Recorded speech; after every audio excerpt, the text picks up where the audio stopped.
आज आप सबके बीच खड़ा हूं।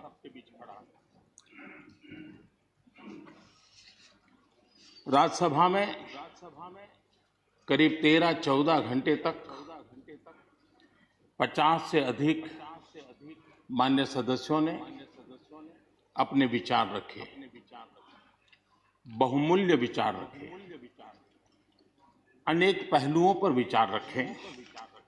और इसलिए मैं सभी आदरणीय सदस्यों का हृदयपूर्वक आभार भी व्यक्त करता हूं इस चर्चा को समृद्ध बनाने के लिए।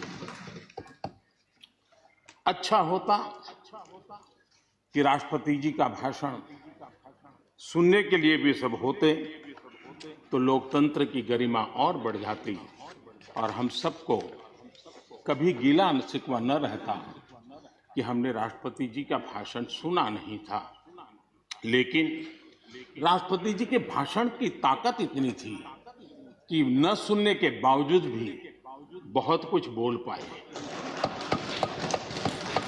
ये अपने आप में उस भाषण की ताकत थी, उन विचारों की ताकत थी, उन आदर्शों की ताकत थी कि जिसके कारण न सुनने के बाद भी बात पहुंच गई।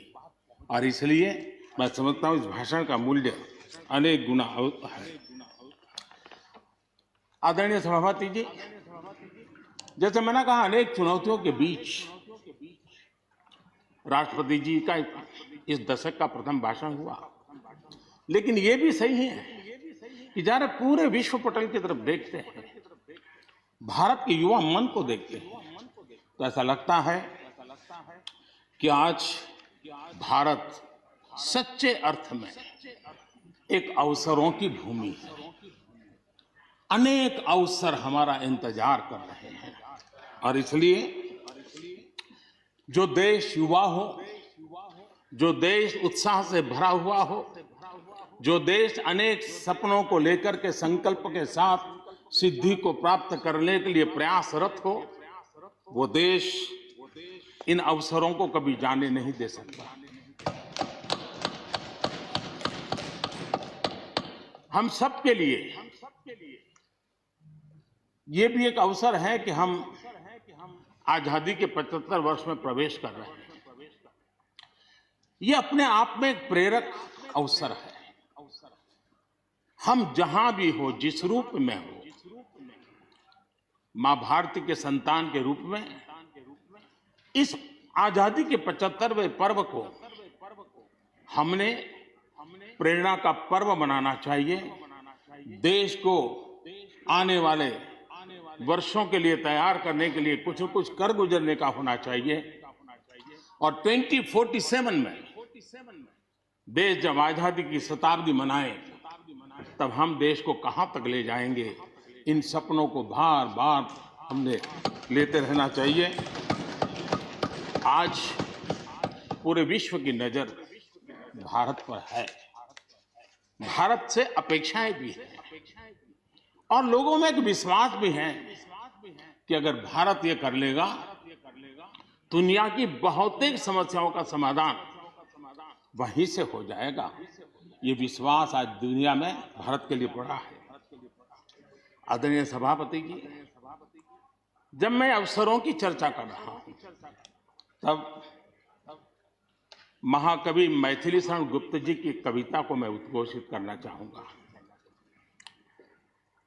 गुप्त जी ने कहा था, अवसर तेरे लिए खड़ा है, अवसर तेरे लिए खड़ा है, फिर भी तू चुपचाप पड़ा है। अवसर तेरे लिए खड़ा है, फिर भी तू चुपचाप पड़ा है। तेरा कर्म क्षेत्र बड़ा है, तेरा कर्म क्षेत्र बड़ा है, पल पल है अनमोल, पल पल है अनमोल। अरे भारत उठ, अरे भारत उठ, आंखें खोल। ये मैथिली शरण गुप्त जी ने कहा था। लेकिन मैं सोच रहा था, इस कालखंड में 21वीं सदी के आरंभ में अगर उनको लिखना होता तो क्या लिखते? मैं कल्पना करता था कि वो लिखते, अवसर तेरे लिए खड़ा है, अवसर तेरे लिए खड़ा है, तू आत्मविश्वास से भरा पड़ा है, तू आत्मविश्वास से भरा पड़ा है। हर बाधा, हर बाधा, हर बंदिश को तोड़, हर बाधा, हर बंदिश को तोड़। अरे भारत, अरे भारत, आत्मनिर्भरता के पथ पर दौड़, आत्मनिर्भरता के पथ पर दौड़।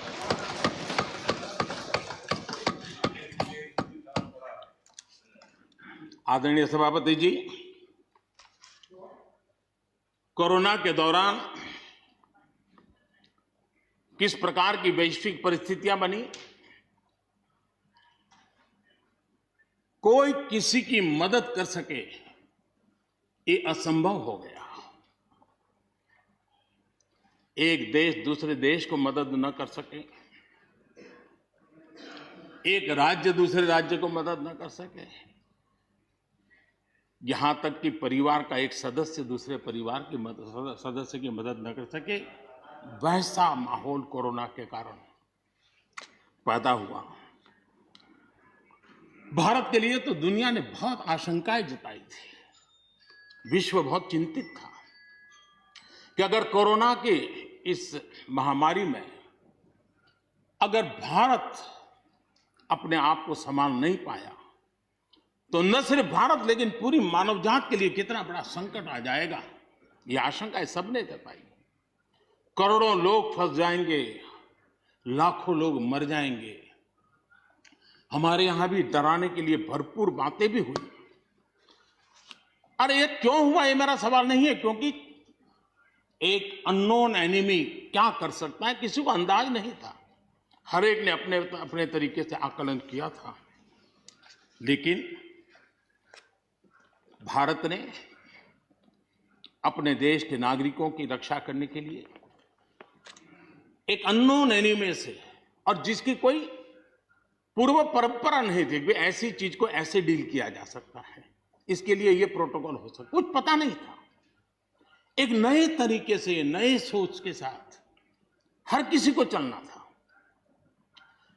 हो सकता है कुछ विद्वान सामर्थ्यवान लोग, उनको कुछ और विचार हो सकता है, लेकिन था ये कि एक अननोन एनिमी था और हमें रास्ते भी खोजने थे, रास्ते बनाने भी थे और लोगों को बचाना भी था।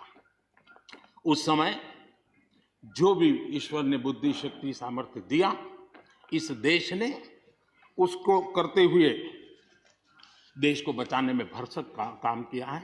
और आज दुनिया इस बात का गर्व कर रही है कि इस वाकई भारत ने दुनिया की मानव जात की रक्षा करने में बहुत बड़ी अहम भूमिका निभाई।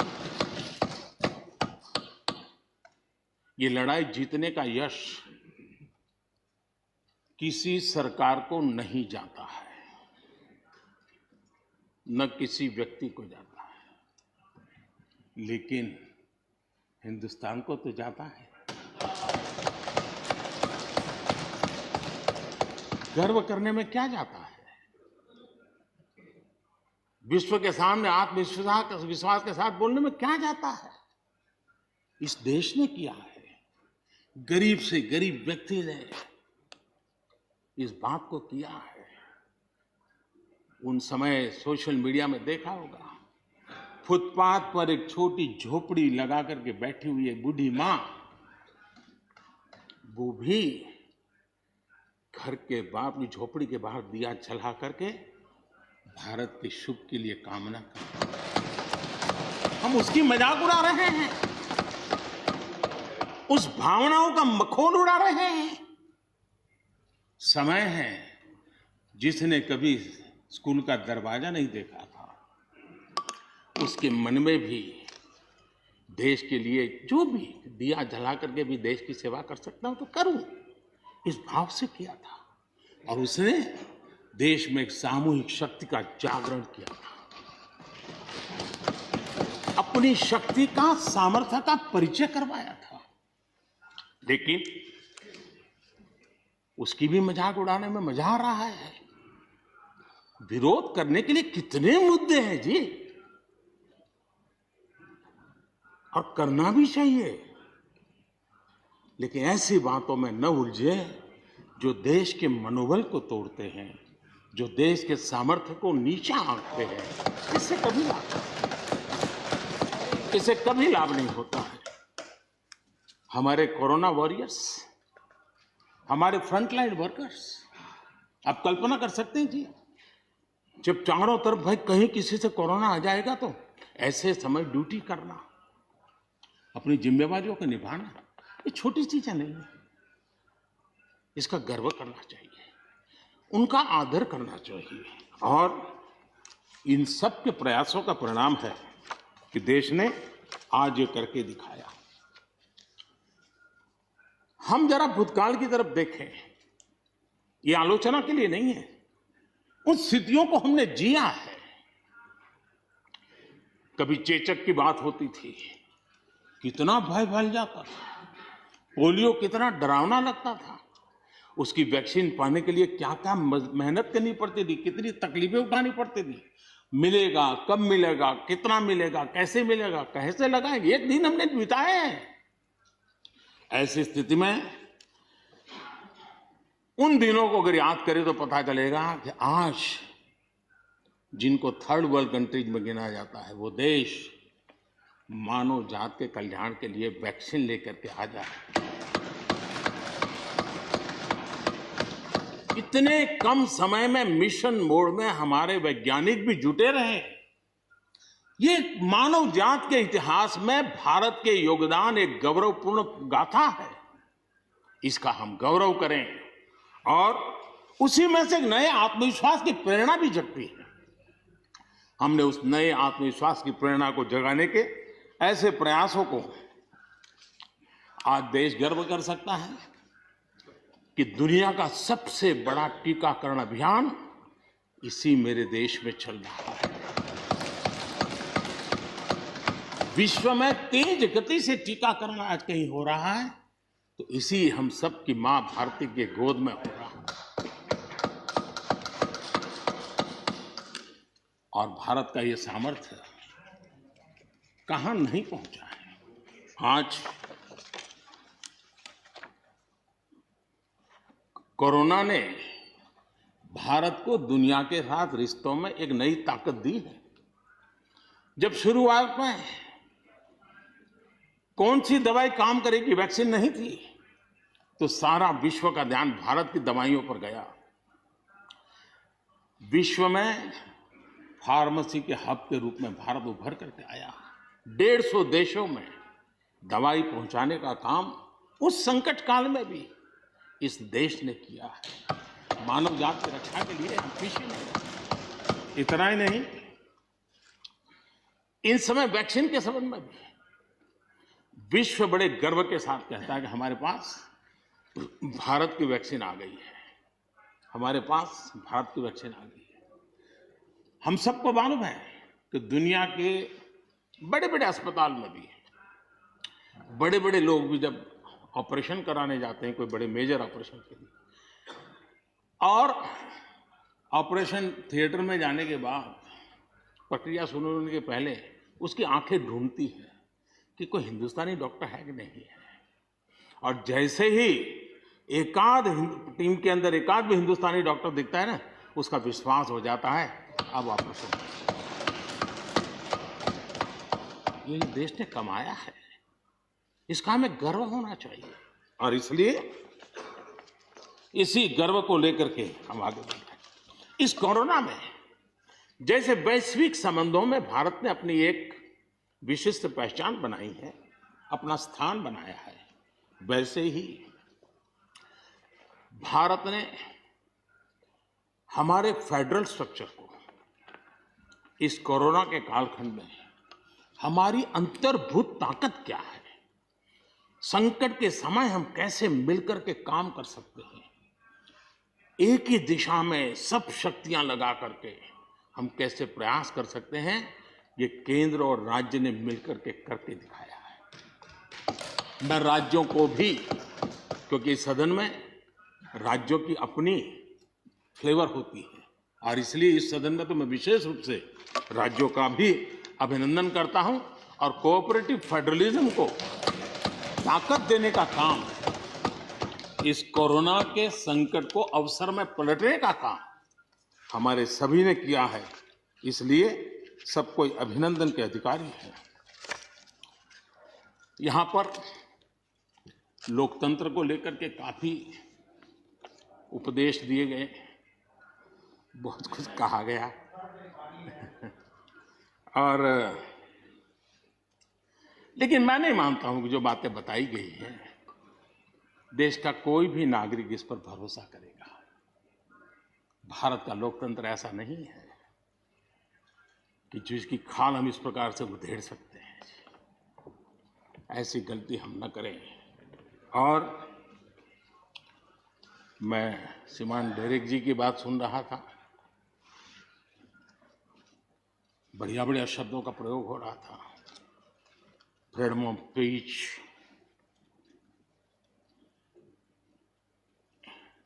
इंटिमिडेशन, हाउडिंग। जब शब्द सुन रहा था तो लग रहा था कि ये बंगाल की बात बता रहे हैं कि देश की बता रहे हैं।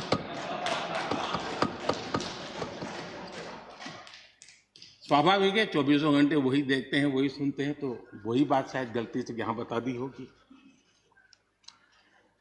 कांग्रेस के हमारे बाजवा साहब भी काफी अच्छा बता रहे थे इस बार, और इतना लंबा खींच करके बता रहे थे तो मुझे लग रहा था बस आप थोड़ी देर में ये इमरजेंसी तक पहुंच जाएंगे। मुझे लग रहा था थोड़ी देर में एक कदम बार बाकी है, वो 84 तक पहुंच जाएंगे, लेकिन वो वहां नहीं गए। खैर, कांग्रेस देश को बहुत निराश करती है, आपने भी निराश कर दिया।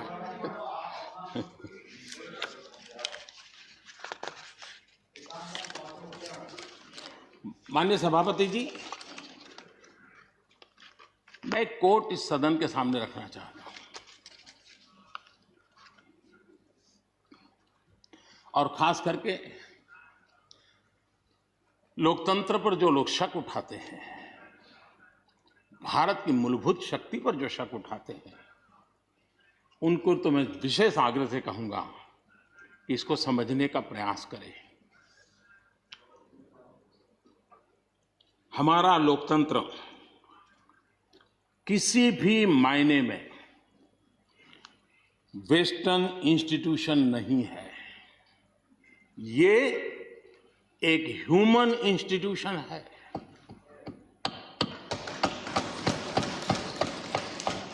भारत का इतिहास लोकतांत्रिक संस्थानों के उदाहरणों से भरा पड़ा है। प्राचीन भारत में 81 गणतंत्रों का वर्णन हमें मिलता है। आज देशवासियों को भारत के राष्ट्रवाद पर चौतरफा हो रहे हमले से आगाह करना जरूरी है। भारत का राष्ट्रवाद ना तो संकीर्ण है, न स्वार्थी है और ना ही आक्रामक है। ये सत्यम शिवम सुंदरम के मूल्यों से प्रेरित हैं। अनकोट।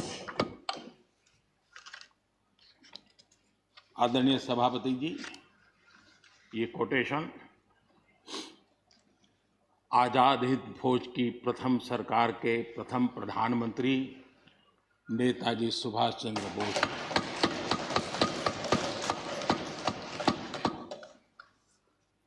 और संयोग है कि 125वीं जयंती आज हम मना रहे हैं, लेकिन दुर्भाग्य इस बात का है कि जाने अनजाने में हमने नेताजी की इस भावना को, नेताजी के इन विचारों को, नेताजी के इन आदर्शों को भुला दिया। और उसका परिणाम है कि आज हमको कोसने लग गए। मैं तो कभी कभी हैरान हो जाता हूं।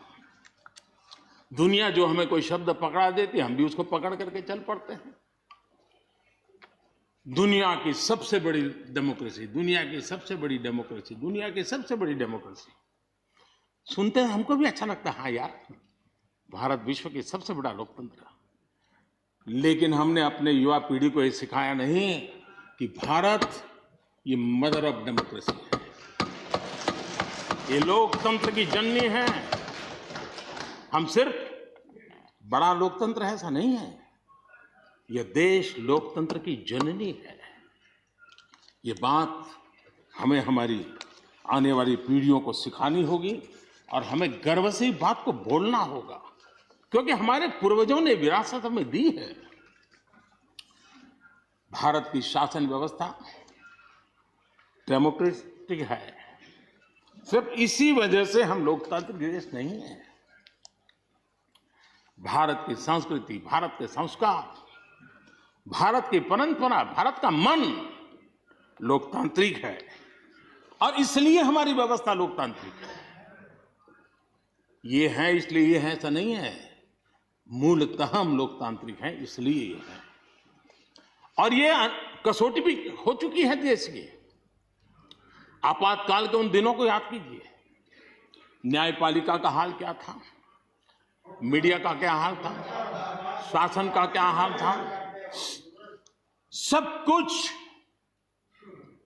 जेल खाने में परिवर्तित हो चुका था, लेकिन इस देश के संस्कार, इस देश का जनमन जो लोकतंत्र के रंगों से रंगा हुआ था, उसको कोई हिला नहीं पाया था। मौका मिलते ही उसने लोकतंत्र को प्रस्थापित कर दिया। ये लोगों की ताकत, ये हमारे संस्कारों की ताकत है, ये लोकतांत्रिक मूल्यों की ताकत है। मुद्दा ये नहीं है कौन सरकार नहीं, मैं उसकी चर्चा नहीं कर रहा हूं और न ही मैं ऐसी चीजों में अपना समय लगाने के लिए यहां आप लोगों ने मुझे बिठाया है। हमें लोकतांत्रिक मूल्यों की रक्षा करते हुए आगे बढ़ना है। आत्मनिर्भर भारत के संबंध में भी चर्चा हुई। मैं हमारे साथी धर्मेंद्र प्रधान जी के बहुत ही अभ्यासपूर्ण और आत्मनिर्भर भारत की हमारी दिशा क्या है उसका विस्तृत उन्होंने बयान किया है। लेकिन एक बात सही है कि आर्थिक क्षेत्र में भी आज भारत की जो एक पहुंच बन रही है, कोरोना काल में दुनिया के लोग निवेश के लिए तरस रहे हैं, सारी बातें बाहर आ रही हैं, लेकिन भारत है जहां रिकॉर्ड निवेश हो रहा है। सारे तथ्य बता रहे हैं कि अनेक देशों की अर्थस्थिति डामाडोल है, जबकि दुनिया भारत में डबल डिजिट ग्रोथ का अनुमान लगा रही है। एक तरफ निराशा का माहौल है तो हिंदुस्तान में एक आशा की किरण नजर आ रही है। ये दुनिया की तरफ से आवाज उठ रही है। आज भारत का विदेशी मुद्रा भंडार रिकॉर्ड स्तर पर है। आज भारत में अन्न उत्पादन रिकॉर्ड स्तर पर है। भारत आज दुनिया में दूसरा बड़ा देश है जहां पर इंटरनेट यूजर है। भारत में आज हर महीने 4 लाख करोड़ रुपए का लेन देन डिजिटली हो रहा है, यूपीआई के माध्यम से हो रहा है, यूपीआई के माध्यम से। याद कीजिए, यहां के इसी सदन के भाषण में सुन रहा था 2 साल 3 साल पहले, लोगों के पास मोबाइल कहाँ है, टिकना कहाँ है, लोग डिजिटल कैसे करेंगे। ये देश की ताकत देखिए,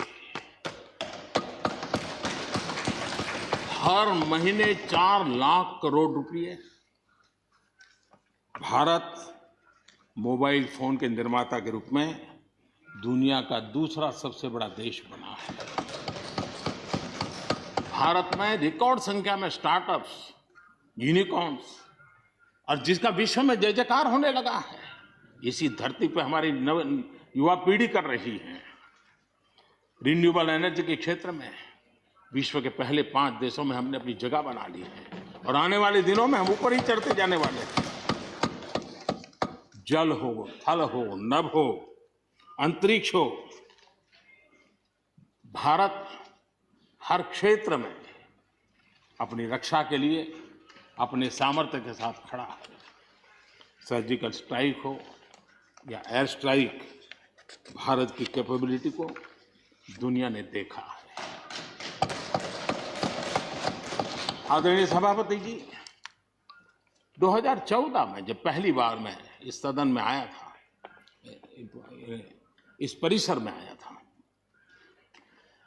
और मुझे नेता के रूप में जब चुना गया था, तो मेरे पहले भाषण में मैंने कहा था कि मेरी सरकार गरीबों को समर्पित है। मैं आज दोबारा आने के बाद भी यही बात को दोहरा रहा हूं, और हम न हमारी डायरेक्शन बदली है, न हमने डाइल्यूट किया है, न डाइवर्ट किया है। उसी मिजाज के साथ हम काम कर रहे हैं, क्योंकि इस देश में आगे बढ़ने के लिए हमें गरीबी से मुक्त होना ही होगा। हमें प्रयासों को जोड़ते ही जाना होगा। पहले के प्रयास हुए होंगे तो उसमें और जोड़ना ही पड़ेगा। हम रुक नहीं सकते। जितना कर लिया बहुत है, नहीं रुक सकते। हमें और करना ही होगा। आज मुझे खुशी है कि जो मूलभूत आवश्यकता है ईज ऑफ लिविंग के लिए, और जिसमें से आत्मविश्वास पैदा होता है, और एक बार गरीब के मन में आत्मविश्वास भर गया, गरीब खुद गरीबी को चुनौती देने की ताकत के साथ खड़ा हो जाएगा। गरीब किसी का मदद के मोहताज नहीं रहेगा। तो मेरा अनुभव है, और इसलिए बताता हूं, मुझे खुशी है 10 करोड़ से ज्यादा शौचालय बने, 41 करोड़ से ज्यादा लोगों के बैंक खाते खुले, 2 करोड़ से अधिक गरीबों के घर बने, 8 करोड़ से अधिक मुफ्त गैस के कनेक्शन दिए गए, 5 लाख रुपए तक मुफ्त इलाज गरीब की जिंदगी में बहुत बड़ी ताकत बनकर के उभर रही है। ऐसी अनेक योजनाएं जो गरीबों के जीवन में बदलाव ला रही हैं, नया विश्वास पैदा कर रही हैं। आदरणीय सभापति जी,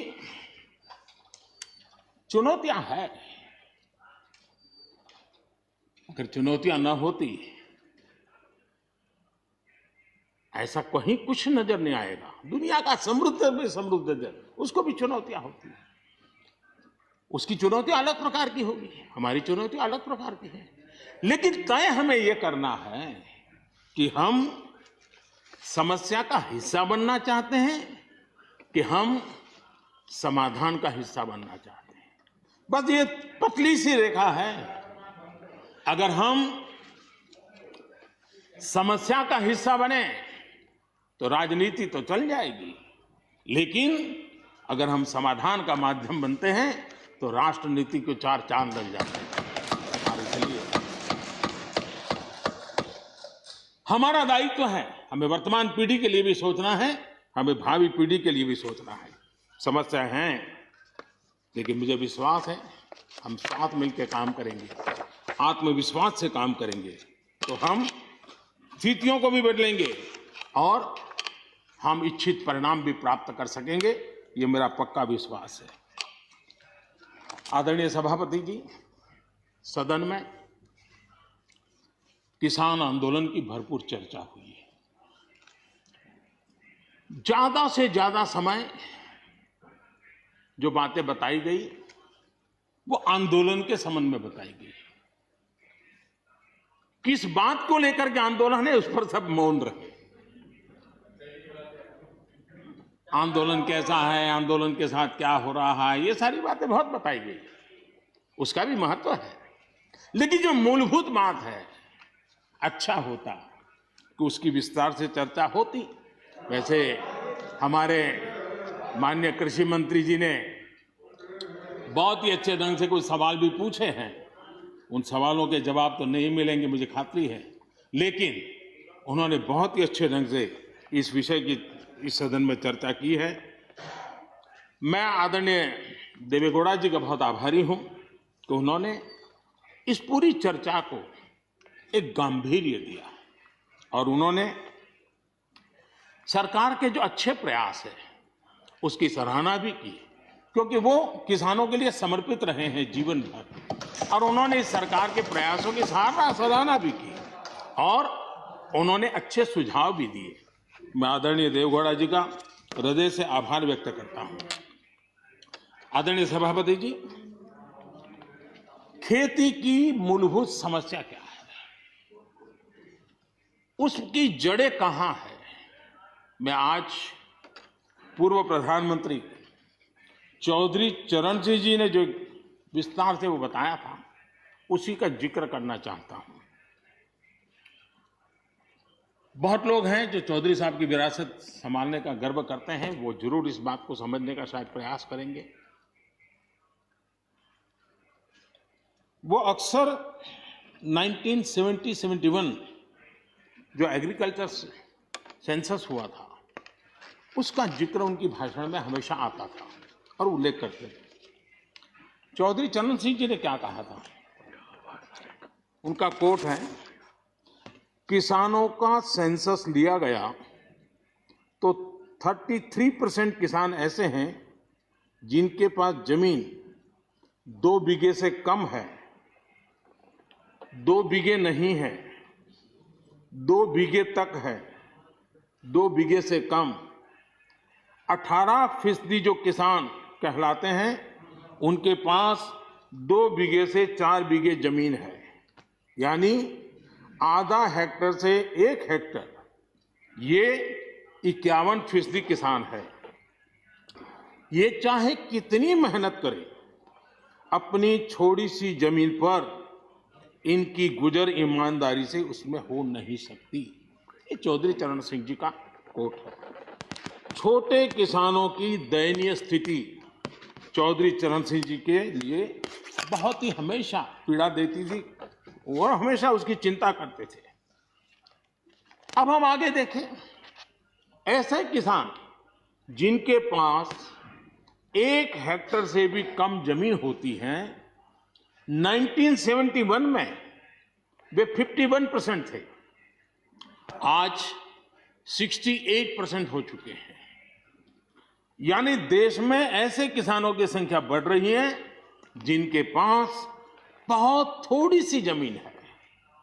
आज लघु और सीमांत किसानों की मिलाएं तो 86% ज्यादा किसान के पास 2 हेक्टर से भी कम जमीन है, और ऐसे किसानों की संख्या 12 करोड़ है। क्या इन 12 करोड़ किसानों के प्रति हमारी कोई जिम्मेवारी नहीं है? क्या देश की कोई जिम्मेवारी नहीं है? क्या हमने कभी हमारी योजनाओं के केंद्र में इन 12 करोड़ किसानों को रखना पड़ेगा कि नहीं रखना पड़ेगा? ये सवाल का जवाब चौधरी चरण सिंह जी हमारे लिए छोड़ करके गए हैं। हमें जवाब को ढूंढना होगा। हमें चौधरी चरण सिंह जी को सच्ची श्रद्धांजलि देने के लिए भी इस काम के लिए जिसको जो सूझे, जिसको मौका मिले, सबने करना होगा, तब जाकर के हम इन कर सकते हैं। अब पहले की सरकारों की सोच में छोटा किसान था क्या? अगर एक बार हम थोड़ा सोचेंगे तो ध्यान आएगा। मैं आलोचना के लिए नहीं कह रहा, लेकिन हमने सचमुच में, हम सब ने सोचने की आवश्यकता है। जब हम चुनाव आते ही एक कार्यक्रम करते हैं, कर्ज माफी। अब वो किसान का कार्यक्रम है कि वोट का कार्यक्रम है, वो तो हिंदुस्तान में हर कोई भली भांति जानता है। लेकिन जब कर्ज माफी करते हैं तब छोटा किसान उससे वंचित रहता है, उसके नसीब में कुछ नहीं आता है, क्योंकि कर्ज माफी जो बैंक से लोन लेता है उसके लिए होती है। छोटा किसान का बेचारा बैंक में खाता नहीं, वो कार लोन लेने जाएगा। हमने छोटे किसान के लिए नहीं किया है। भले ही हमने राजनीति कर ली हो, 1-2 एकड़ जमीन वाले किसान जिसके पास बैंक का खाता भी नहीं है, न वो कर्ज लेता है, न कर्ज माफी का फायदा उसको मिलता है। उसी प्रकार से पहले की फसल बीमा योजना क्या थी? एक प्रकार से वो बीमा जो बैंक गारंटी के रूप में काम करता था, और वो भी छोटे किसान के लिए तो नसीब ही नहीं होता था। वो भी उन्हीं किसानों के लिए होता था जो बैंक से लोन लेता था और उसका इंश्योरेंस होता था, तो बैंक वालों को भी एक विश्वास हो जाता था, चल जाता था। आज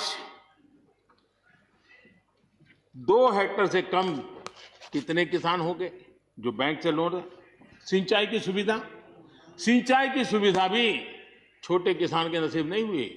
बड़े किसान तो बड़ा बड़ा पंप लगा देते थे, ट्यूबवेल कर देते थे, बिजली भी ले लेते थे और बिजली भी मुफ्त मिल जाती थी, उनका काम चल जाता था। छोटे किसान के लिए तो सिंचाई के भी लिए दिक्कत थी, वो तो कभी ट्यूबवेल लगा ही नहीं सकता था, कभी कभी तो उसको बड़े किसान से पानी खरीदना पड़ता था और जो दाम मांगे वो दाम देना पड़ता था। यूरिया, बड़े किसान को यूरिया प्राप्त करने का कोई प्रॉब्लम नहीं था, छोटा किसान को रात रात लाइन में खड़े रहना पड़ता था, उस पर डंडे चलते थे और कभी कभी तो बेचारा यूरिया के बिना घर वापस लौट जाता था। ये हम छोटे किसानों के हाल जानते हैं। 2014 के बाद हमने कुछ परिवर्तन किए। हमने फसल बीमा योजना का दायरा बढ़ा दिया ताकि किसान, छोटा किसान भी उसका फायदा ले सके और बहुत मामूली रकम से ये काम शुरू किया और पिछले 4-5 साल में फसल बीमा योजना के तहत 90,000 करोड़ रुपए, छोटी रकम नहीं है, 90,000 करोड़ रुपए उसके क्लेम किसानों को मिले। कर्ज माफी से भी आंकड़ा बड़ा हो जाता है। छोटा किसानों का किसान क्रेडिट कार्ड, हमारे यहाँ किसान क्रेडिट कार्ड हुए, लेकिन बड़े किसानों तक गए और वो बैंक से बहुत ही, कुछ तो राज्यों में 0% से ब्याज से उनको मिल जाते थे पैसे और उनके कोई न कोई दो धंधा व्यापार होता था, पैसे वहां भी लग जाते थे। छोटे किसान के नसीब में ये नहीं था। हमने तय किया हिंदुस्तान के हर किसान को किसान क्रेडिट कार्ड देंगे। इतना ही नहीं, हमने उसका तो दायरा फिशरमैन तक भी बढ़ा दिया ताकि वो भी इसका फायदा उठा सके और 2.25 करोड़ से ज्यादा किसानों तक ये किसान क्रेडिट का काम पहुंच चुका है और बाकी भी राज्यों से आग्रह कर रहे हैं कि लगातार उसको आगे बढ़ाएं ताकि ज्यादा से ज्यादा किसान इसका लाभ उठा सके और राज्यों की मदद जितनी ज्यादा मिलेगी उतना ज्यादा ये काम हो जाएगा। उसी प्रकार से हम एक योजना ले आए, प्रधानमंत्री सम्मान निधि योजना। सीधे किसान के खाते में, और ये गरीब किसान को जिसके पास कभी इस प्रकार की मदद नहीं पहुंची। 10 करोड़ ऐसे परिवार हैं जिनको इसका लाभ मिल गया। और अगर बंगाल में राजनीति आड़े न आती तो बंगाल के किसान भी अगर जुड़ गए होते तो ये आंकड़ा उससे भी ज्यादा होता और अब तक 1,15,000 करोड़ रुपया इन किसानों के खाते में गया। ये गरीब छोटे किसान, उनके पास गया है। हमारी सर्व योजनाओं के केंद्र बिंदु में सॉइल हेल्थ कार्ड, हमने 100% सॉइल हेल्थ कार्ड की बात कही ताकि हमारे छोटे किसान को भी उसकी जमीन कैसी है, कौन सी उपज के लिए योग्य होगा, हमने 100% सॉइल हेल्थ कार्ड के लिए काम किया। उसी प्रकार से हमने यूरिया का नीम कोटिंग 100% किया। 100% के पीछे इरादा हमारा यही था कि गरीब से गरीब किसान तक भी यूरिया पहुंचने में रुकावट ना हो, यूरिया डाइवर्ट होता है बंद हो, और उसमें हम सफल भी हुए। छोटे और सीमांत किसानों के लिए हमने पहली बार पेंशन की सुविधा की योजना लेकर के आए और मैं देख रहा हूं कि धीरे धीरे हमारे छोटे किसान भी आ रहे हैं। उसी प्रकार से प्रधानमंत्री ग्राम सड़क योजना, प्रधानमंत्री ग्राम सड़क योजना ये सिर्फ एक रोड नहीं है, ये किसानों की गांव की जिंदगी को बदलने का एक बहुत बड़े यश रेखा होती है और इसलिए हमने उस पर भी बल दिया। पहली बार हमने किसान रेल की कल्पना की। छोटा किसान का माल बिकता नहीं था, आज किसान रेल के कारण गांव का किसान रेलवे के माध्यम से मुंबई के बाजार तक अपना माल बेचने लगा, फल सब्जी बेचने लगा है, उसका लाभ ले रहा है, छोटे किसान को फायदा हो रहा है। किसान उड़ान के द्वारा हवाई जहाज से, अब जैसे हमारे नॉर्थ ईस्ट इतनी बढ़िया बढ़िया चीजें, लेकिन ट्रांसपोर्टेशन सिस्टम के अभाव में वहां का किसान हमारा बेनिफिट नहीं ले पाता था, आज उसको किसान उड़ान योजना का लाभ मिल रहा है। छोटे किसानों की परेशानियों से हर कोई परिचित है। समय समय पर उनके सशक्तिकरण की मांग भी उठी है। हमारे आदरणीय शरद पवार जी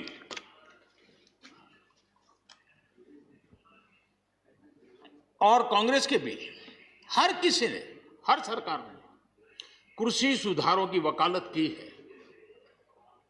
कोई पीछे नहीं है, क्योंकि हर एक को लगता है कर पाए नहीं कर पाए अलग बात है, लेकिन ये होना चाहिए, ये बात हर एक की निकली हुई है। और आज नहीं, जब भी जो जहां थे सबने की हुई है। और शरद राव जी ने तो अभी एक बयान भी दिया कि भाई मैं सुधारों के पक्ष में हूं।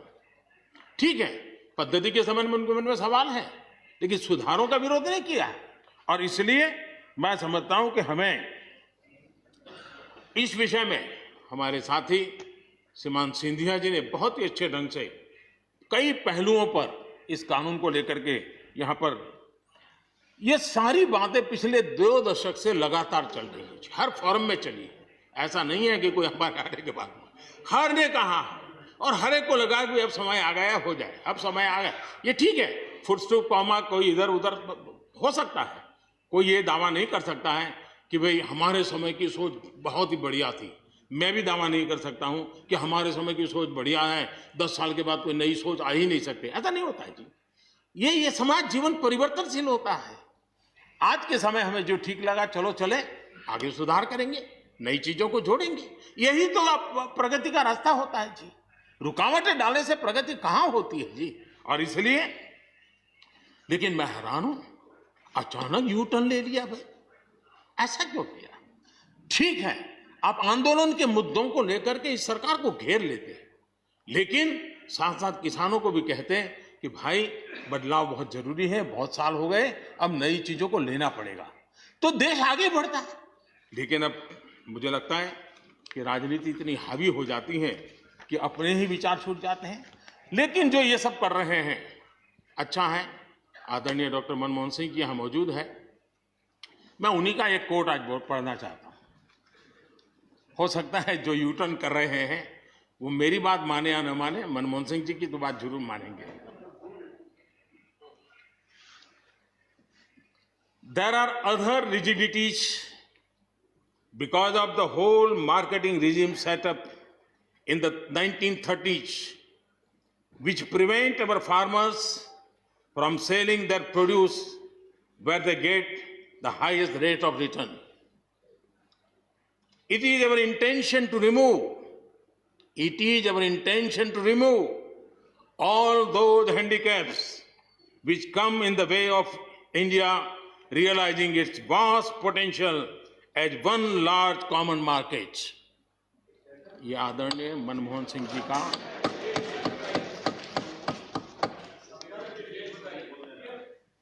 आदरणीय मनमोहन सिंह जी ने किसान को उपज बेचने की आजादी दिलाने, भारत को एक कृषि बाजार दिलाने के संबंध में अपना इरादा व्यक्त किया था और वो काम हम कर रहे हैं।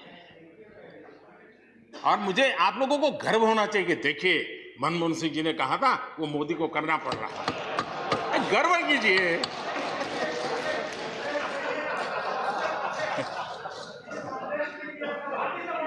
प्लीज। और मजा ये है कि जो लोग पॉलिटिकल बयानबाजी करते हैं उछल उछल करके, उनके राज्यों में भी जब उनको मौका मिला है, इसी में से आधा अधूरा कुछ न कुछ किया ही किया है हर किसी ने। यहां जो विरोध में दल है उनकी भी जहां सरकारें हैं वहां आधा अधूरा कुछ न कुछ तो किया ही है, क्योंकि उनको भी मालूम है रास्ते का रास्ता तो यही है। और मैंने देखा इस चर्चा में लॉ का जो स्पिरिट है उस पर किसी की चर्चा नहीं हुई है।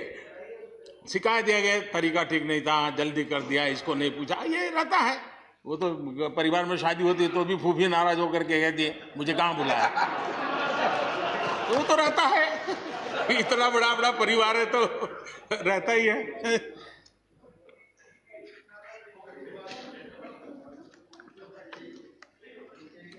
हम कुछ और बातों की ओर भी ध्यान दें। अब देखिए, दूध उत्पादन किसी बंधनों में बंधा हुआ नहीं है, न पशुपालक बंधनों में बंधा हुआ है, न दूध बंधनों में बंधा हुआ। लेकिन मजा देखिए, दूध के क्षेत्र में या तो प्राइवेट या कोऑपरेटिव, दोनों ने एक ऐसी बड़ी मजबूत चेन बनाई है, दोनों मिलकर के इस काम को कर रहे हैं। और एक बेहतरीन सप्लाई चेन हमारे देश में बनी है। इसको हमने जो अच्छा है उसको, और ये मेरे काल में नहीं बना है, आप भी इसका गर्व कर सकते हैं, मेरे काल से पहले बना हुआ है, हमें गर्व करना चाहिए। फल सब्जी से जुड़े व्यवसाय में ज्यादातर बाजारों का सीधा संपर्क रहता है, बाजारों की दखल हट गई है, इसका लाभ मिल रहा है। क्या डेयरी वाले, फल सब्जी खरीदने वाले उद्यमी, पशुपालकों की किसान, क्या जमीन पर कब्जा हो जाता है उनका? पशुपालन पर, पशु पे कब्जा हो जाता है? नहीं होता, दूध बिकता है, पशु नहीं बिकता है जी। हमारे देश में डेयरी उद्योग का योगदान कृषि अर्थव्यवस्था के कुल मूल्य में 28% से भी ज्यादा है। यानी इतना बड़ा हम एग्रीकल्चर की चर्चाएं करते हैं, इस पहलू को हम भूल जाते हैं। 28% कंट्रीब्यूशन है और करीब करीब 8 लाख करोड़ रुपयों का कारोबार है। जितने रुपये का दूध होता है उसका मूल्य अनाज और दाल दोनों मिला ले तो उससे ज्यादा है। हम कभी इस तरफ देखते ही नहीं है। पशुपालकों को पूरी आजादी, अनाज और दाल पैदा करने वाले छोटे और सीमांत किसानों को जैसे पशुपालक को आजादी मिली है, इनको आजादी क्यों नहीं मिलनी चाहिए? और इन सवालों के जवाब हम ढूंढेंगे तो हम सही रास्ते पर चलेंगे। आदरणीय सभापति जी, ये बात सही है, जैसा हम लोगों की स्वभाव रहा है, घर में भी थोड़ा सा भी परिवर्तन करना हो तो घर में भी एक तनाव शुरू है। चेयर यहाँ क्यों रखी, टेबल यहाँ क्यों रखा, घर में भी होता है। इतना बड़ा देश है और जिस प्रकार की परंपराओं से हम पले बढ़े हैं, तो ये मैं स्वाभाविक मानता हूँ। जब भी कोई नई चीज आती है तो थोड़ा बहुत रहता ही हमारे यहाँ, क्योंकि असमंजस की स्थिति भी रहती है। लेकिन जरा वो दिन याद कीजिए जब हरित क्रांति की बातें होती थी। हरित क्रांति के समय जो कृषि सुधार हुए, तब भी जो आशंकाएं हुई, जो आंदोलन हुए, ये वेल डॉक्यूमेंटेड है और ये देखने जैसा है। कृषि सुधार के लिए सख्त फैसले लेने के उस दौर में शास्त्री जी का हाल ये था कि अपने साथियों में से कोई कृषि मंत्री बनने को तैयार नहीं होता था, क्योंकि लगता था कि ऐसा है हाथ जल जाएंगे और किसान नाराज हो जाएंगे तो मेरी तो राजनीति समाप्त हो जाएगी। ये शास्त्री जी के समय की घटनाएं हैं। और अंत में शास्त्री जी को सी सुब्रमण्यम जी को कृषि मंत्री बनाना पड़ा था और उन्होंने रिफॉर्म्स की बातें की। योजना आयोग ने भी उसका विरोध किया था। मजा देखिए, योजना आयोग ने भी विरोध किया था। वित्त मंत्रालय सहित पूरी कैबिनेट के अंदर भी विरोध का स्वर उठा था। लेकिन देश की भलाई के लिए शास्त्री जी आगे बढ़े और लेफ्ट पार्टी जो आज भाषा बोलते हैं ना, वही उस समय बोलते थे। वो यही कहते हैं, अमेरिका के इशारे पर शास्त्री जी ये कर रहे हैं, अमेरिका के इशारे पर कांग्रेस ये कर रही है। सारा चीज जितना आज मेरे खाते में जमा है ना, वो पहले आपके यहाँ बैठे हुए था। सब कुछ अमेरिका के एजेंट कह दिया जाता था हमारे नेता, कांग्रेस के नेताओं को। ये सब कुछ लेफ्ट वाले जो आज भाषा बोलते हैं, वो उस समय भी उन्होंने यही भाषा बोली थी। कृषि सुधारों को छोटे किसानों को बर्बाद करने वाला बताया गया था। देश भर में हजारों प्रदर्शन आयोजित हुए थे, बड़ा मूवमेंट चला था।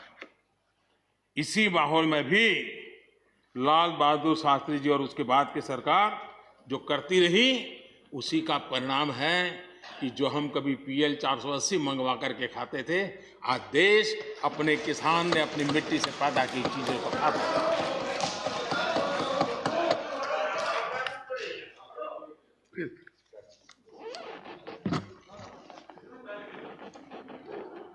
रिकॉर्ड उत्पादन के बावजूद भी हमारे कृषि क्षेत्र में समस्याएं हैं। कोई ये तो मना नहीं कर सकता है समस्याएं नहीं है, लेकिन समस्याओं का समाधान हम सबको मिलकर के करना होगा। और मैं मानता हूं कि अब समय ज़्यादा इंतजार नहीं करेगा। हमारे राम गोपाल जी ने बहुत ही अच्छी बात कही कि उन्होंने कहा कि कोरोना लॉकडाउन में भी हमारे किसानों ने रिकॉर्ड उत्पादन किया। सरकार ने भी बीज, खाद, सारी चीजें कोरोना काल में भी पहुंचाने में कोई कमी नहीं होने दी, कोई संकट नहीं आने दिया, और उसका सामूहिक परिणाम मिला कि देश के पास यह भंडार भरा रहा। उपज की रिकॉर्ड खरीदी भी इस कोरोना काल में ही हुई। तो मैं समझता हूं कि हमने नए नए उपाय खोज करके आगे बढ़ना होगा। और जैसा मैंने कहा, कोई भी हम कई कानून है, हर कानून में 2 साल 5 साल के बाद, कभी 2 महीने 2-3 महीने के बाद सुधार करते ही करते हैं। हम कोई स्टैटिक अवस्था में जीने वाले लोग थोड़े हैं जी। जब अच्छे सुझाव आते हैं तो अच्छे सुधार भी आते हैं, और सरकार भी अच्छे सुझावों को, और सिर्फ हमारी नहीं, हर सरकार ने अच्छे सुझावों को स्वीकार किया। यही तो लोकतंत्र की परंपरा है। और इसलिए अच्छा करने के लिए अच्छे सुझावों के साथ, अच्छे सुधारों की तैयारी के साथ हम सबको आगे बढ़ना चाहिए। मैं आप सबको निमंत्रण देता हूं, आइए हम देश को आगे ले जाने के लिए, कृषि क्षेत्र की समस्याओं का समाधान करने के लिए आंदोलनकारियों को समझाते हुए हमने देश को आगे ले जाना होगा। हो सकता है कि शायद आज नहीं तो कल जो भी यहाँ होगा, किसी न किसी को ये काम करना ही पड़ेगा। आज मैंने किया है, गालियां मेरे खाते में जाने दो, लेकिन इस अच्छा करने में आप जुड़ जाओ। बुरा हो मेरे खाते में, अच्छा हो आपके खाते में, आओ मिलकर के चले।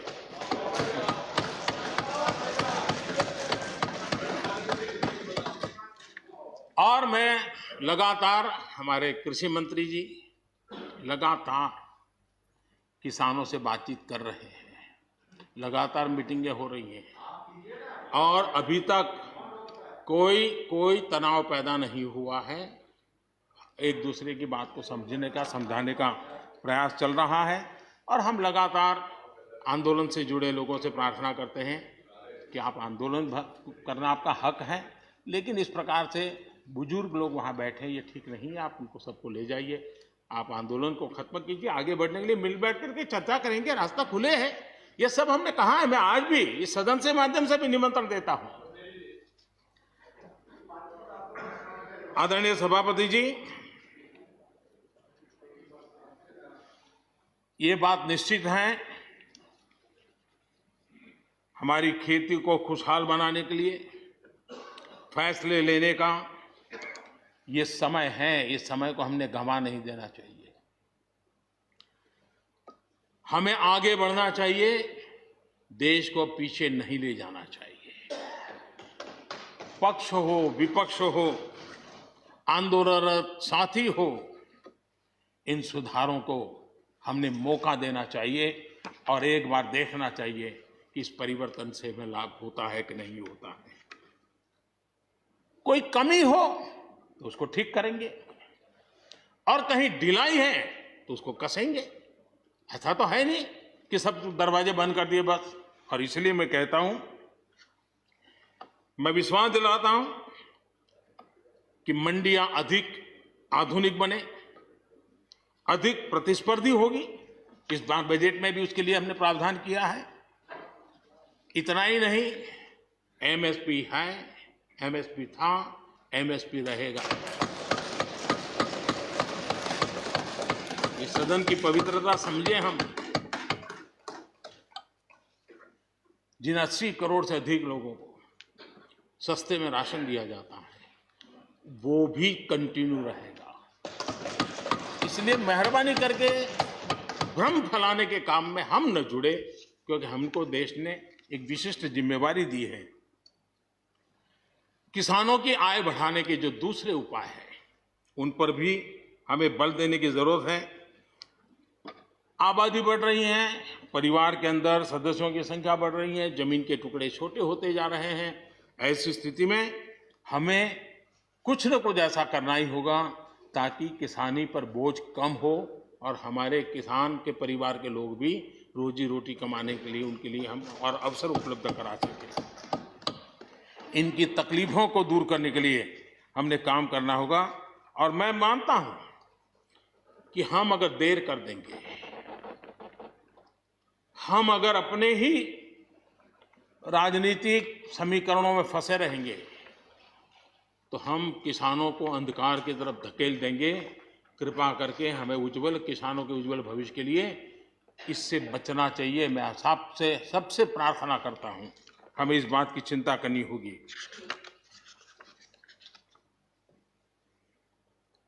आदरणीय सभापति जी,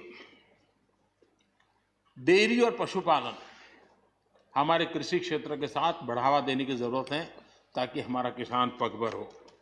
उसी प्रकार इसी काम के लिए हमने फुट एंड माउथ डिसीज के लिए एक बहुत बड़ा अभियान चलाया है ताकि वो किसान को या पशुपालक जो बाय एंड लार्ज किसानी से जुड़ा हुआ रहता है उसको भी लाभ होगा। हमने फिशरीज को भी एक अलग बल दिया, अलग मिनिस्ट्री बनाई और 20,000 करोड़ रुपए मत्स्य संपदा योजना के लिए लगाया है ताकि ये पूरे क्षेत्र को एक नया बल मिले। स्वीट रिवॉल्यूशन, भारत में बहुत संभावनाएं हैं और इसलिए भारत ने किसान, उसके लिए बहुत जमीन की जरूरत नहीं है, अपने ही खेत के कोने में वो कर दें तो भी साल में 40,000, 50,000, लाख रुपया, 2 लाख रुपया कमा लेगा वो। और इसलिए हम स्वीट रिवॉल्यूशन, शहद के लिए, हनी के लिए, उसी प्रकार से बी वैक्स, दुनिया में बी वैक्स की मांग है, भारत बी वैक्स एक्सपोर्ट कर सकता है। हमने उसके लिए एक माहौल बना और किसान के खेत में ही छोटे किसान होगा तो एक कोने में वो एक नई कमाई कर सकता है। हमने इसको जोड़ना होगा और मधुमक्खी पालन के लिए कोई सैकड़ों एकड़ जमीन की जरूरत नहीं है, वो आराम से अपने यहां कर सकता है। सोलर पंप, सोलर हम कहते हैं अन्नदाता ऊर्जादाता बने, उसके खेत में ही वो अपने सोलार सिस्टम से ऊर्जा भी पैदा करे, सोलार पंप चलाए, अपनी पानी की आवश्यकता को पूरी करे, उसके खर्च को, बोझ को बंद करे और फसल एक लेता है तो 2 ले, 2 लेता है तो 3 ले। क्रॉप पैटर्न में बदल करना है तो बदल कर सके, उसकी दिशा में हम जा सकते हैं। और एक बात है, भारत की ताकत ऐसी समस्याओं के समाधान करने की और नए रास्ते खोजने की रही है, आगे भी खुलेंगे। लेकिन कुछ लोग हैं जो भारत अस्थिर रहे, अशांत रहे, इसे लगातार कोशिशें कर रहे हैं।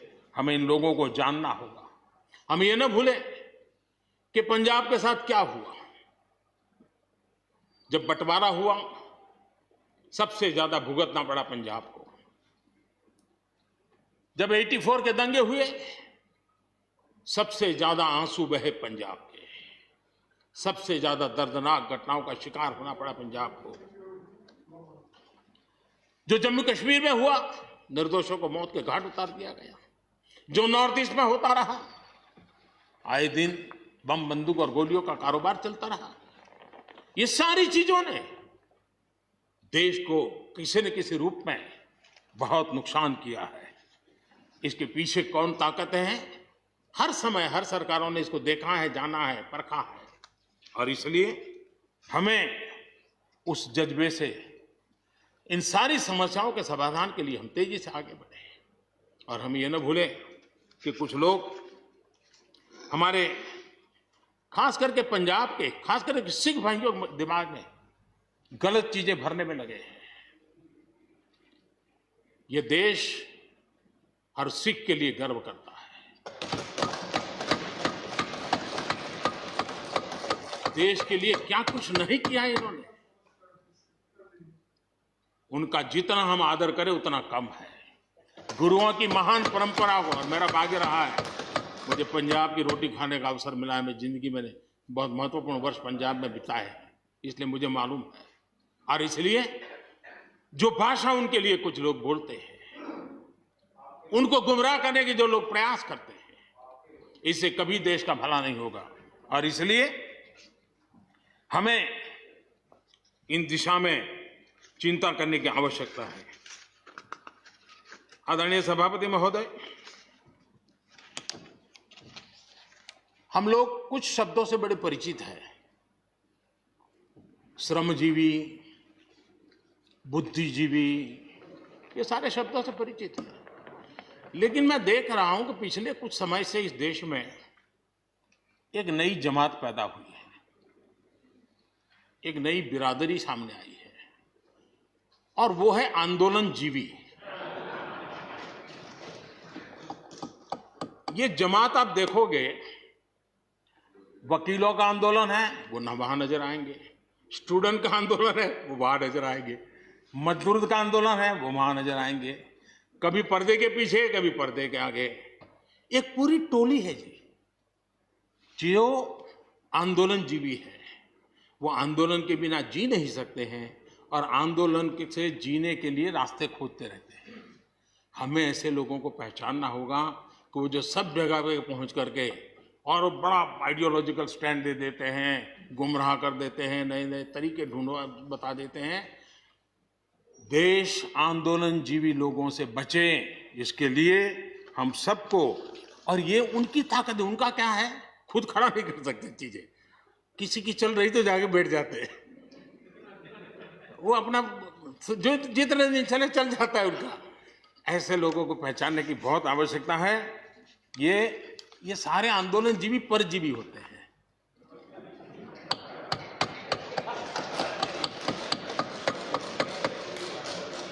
और यहां पर सब लोगों को मेरी बात से आनंद इसलिए होगा कि आप जहां जहां सरकारें चलाते होंगे, आपको भी ऐसे परजीवी आंदोलन जीवियों का अनुभव होता हो। और इसलिए उसी प्रकार से एक नया मैं चीज देख रहा हूं, देश प्रगति कर रहा है, हम एफडीआई की बात कर रहे हैं, फॉरेन डायरेक्ट इन्वेस्टमेंट, लेकिन मैं देख रहा हूं इन दिनों एक नया एफडीआई मैदान में आया है। ये नए एफडीआई से देश को बचाना है। एफडीआई चाहिए, फॉरेन डायरेक्ट इन्वेस्टमेंट, लेकिन ये जो नया एफडीआई नजर का आ रहा है, ये नए एफडीआई से जरूर बचना होगा। और ये नया एफडीआई है foreign destructive ideology, foreign destructive ideology. और इसलिए इस एफडीआई से देश को बचाने के लिए हमने और जागरूक रहने की जरूरत है। आदरणीय सभापति जी, हमारे देश के विकास के लिए ग्रामीण अर्थव्यवस्था, इसका अपना एक मूल्य है। ग्रामीण अर्थव्यवस्था हमारे आत्मनिर्भर भारत का एक अहम स्तंभ है। आत्मनिर्भर भारत ये किसी सरकार का कार्यक्रम नहीं हो सकता है और होना भी नहीं चाहिए। ये 130 करोड़ देशवासियों के संकल्प होने चाहिए। हमें गर्व होना चाहिए और इसमें कोई दुविधा नहीं होनी चाहिए। और महात्मा गांधी जैसे महापुरुषों ने हमें यही रास्ता दिखाया था। अगर हम वहां से थोड़े हट गए हैं तो वापस उस पटरी पर आने की जरूरत है और आत्मनिर्भर भारत के रास्ते पर हमको बढ़ना ही होगा। गांव और शहर की खाई को अगर हमें बांटना है तो उसके लिए भी हमें आत्मनिर्भर भारत की ओर बढ़ना ही होगा। और मुझे विश्वास है कि हम उन बातों को लेकर के जब आगे बढ़ रहे हैं तो हमारे देश के सामान्य मानवी का विश्वास बढ़े। जैसे अभी प्रश्नोत्तर काल के अंदर जल जीवन मिशन की चर्चा हो रही थी। इतने कम समय में 3 करोड़ परिवारों तक घर में पीने का पानी पहुंचाने का नल कनेक्शन देने का काम हो चुका है। आत्मनिर्भरता तभी संभव जब अर्थव्यवस्था में सभी की भागीदारी हो। हमारी सोनल बहन ने अपने भाषण में बहनों बेटियों की भागीदारी पर फोकस करने की उन्होंने विस्तार से चर्चा की। कोरोना काल में चाहे राशन हो, आर्थिक मदद हो या मुफ्त गैस सिलेंडर, सरकार ने हर तरह से एक प्रकार से हमारी माताओं बहनों को असुविधा ना हो इसकी पूरी चिंता करने का प्रयास किया है। और उन्होंने एक शक्ति बनकर के इन चीजों को संभालने में मदद भी की है। जिस तरह इस मुश्किल परिस्थिति में हमारे देश की नारी शक्ति ने बड़े धैर्य के साथ परिवार को संभाला, परिस्थितियों को संभाला है। कोरोना के इस लड़ाई में हर परिवार की मातृशक्ति की बहुत बड़ी भूमिका रही है और उनका मैं जितना धन्यवाद करूं उतना कम। बहनों बेटियों का हौसला, और मैं समझता हूं कि आत्मनिर्भर भारत में अहम भूमिका हमारी माताएं बहनें निभाएगी, मुझे पूरे विश्वास है। आज युद्ध क्षेत्र में भी हमारी बेटियों की भागीदारी बढ़ रही है। नए जो लेबर कोड बनाए हैं उसमें भी बेटियों के लिए हर सेक्टर में काम करने के लिए समान वेतन का हक दिया गया है। मुद्रा योजना से 70% जो लोन ली गई हैं वो हमारी बहनों के द्वारा ली गई हैं, यानी एक प्रकार से ये एडिशन। करीब 7 करोड़ महिलाओं की सहभागिता से 60 लाख से ज्यादा सेल्फ हेल्प ग्रुप आज आत्मनिर्भर भारत के प्रयासों को एक नई ताकत दे रहे हैं। भारत की युवा शक्ति पर हम जितना जोर लगाएंगे, हम जितने अवसर उनको देंगे, मैं समझता हूं कि वो हमारे देश के लिए, भविष्य के लिए, उज्जवल भविष्य के लिए एक मजबूत नींव बनेंगे। जो राष्ट्रीय एजुकेशन पॉलिसी आई है, उस राष्ट्रीय एजुकेशन पॉलिसी में भी हमारी युवा पीढ़ी के लिए नए अवसर देने का प्रयास हुआ है। और मुझे खुशी है कि एक लंबा अरसे समय गया एजुकेशन पॉलिसी पर चर्चा में, लेकिन उसकी स्वीकृति जिस प्रकार से देश में हुई है, एक नया विश्वास पैदा किया है। और मुझे विश्वास है कि ये नई एजुकेशन पॉलिसी, नई राष्ट्रीय शिक्षा नीति हमारे देश के लिए एक नए तरीके से पढ़ने का विचार दिखा आगे। हमारा एमएसएमई सेक्टर, रोजगार के सबसे ज्यादा अवसर एमएसएमई सेक्टर को मिल रहे हैं। और जब कोरोना काल में जो स्टिमुलस की बात हुई, उसमें भी एमएसएमई पर पूरा ध्यान दिया गया और उसी का परिणाम है कि आर्थिक रिकवरी में आज हमारे एमएसएमई बहुत बड़ी भूमिका निभा रहे हैं और हम इसको आगे बढ़ा रहे हैं। हम लोग प्रारंभ से सबका साथ, सबका विकास, सबका विश्वास का मंत्र लेकर के चल रहे हैं और उसी का परिणाम है कि नॉर्थ ईस्ट हो या नक्सल प्रभावित क्षेत्र, धीरे धीरे वहाँ हमारी समस्याएं कम होती जा रही हैं। और समस्याएं कम होने के कारण, सुख और शांति का अवसर पैदा होने के कारण विकास की मुख्य धारा में ये हमारे सभी साथियों को आने का अवसर मिल रहा है। अब भारत के उज्जवल भविष्य में ईस्टर्न इंडिया बहुत बड़ी भूमिका निभाएगा, ये मैं साफ देख रहा हूँ और उसको हम पूरी मजबूती से काम रहे। मैं आदरणीय गुलाम नबी जी को सुन रहा था, वैसे भी बड़ी मृदुता, सौम्यता और कभी भी कटु शब्द का उपयोग न करना, ये गुलाम नबी जी की विशेषता रही है। और मैं मानता हूँ कि हम सभी जो सांसदगण हैं, उन्होंने उनसे ये सीखने जैसी चीज़ है और इसलिए मैं उनका आदर भी करता हूँ। और उन्होंने जम्मू कश्मीर में जो चुनाव हुए उसकी तारीफ की। उन्होंने कहा कि बहुत लंबे समय से, और उन्होंने ये भी कहा कि मेरे दिल में जम्मू कश्मीर विशेष है और स्वाभाविक भी है। उनके दिल में ये होना, पूरे हिंदुस्तान के दिल में जम्मू कश्मीर उसी भाव से भरा पड़ा हुआ है। जम्मू कश्मीर आत्मनिर्भर बनेगा, उस दिशा में हमारा, वहाँ पंचायत के चुनाव हुए, बीडीसी के चुनाव हुए, डीडीसी के चुनाव हुए और इन सब की सराहना गुलाम नबी जी ने की है। इस प्रशंसा के लिए मैं आपका बहुत आभारी हूँ। लेकिन मुझे डर लगता है, आपने प्रशंसा की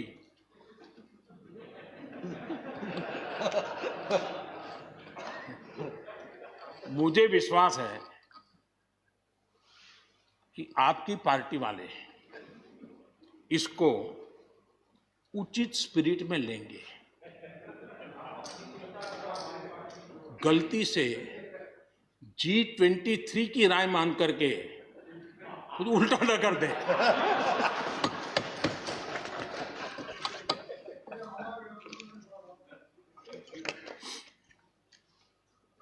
आदरणीय सभापति महोदय, कोरोना के चुनौतीपूर्ण दौर में सीमा पर भी चुनौती देने की कोशिश हुई।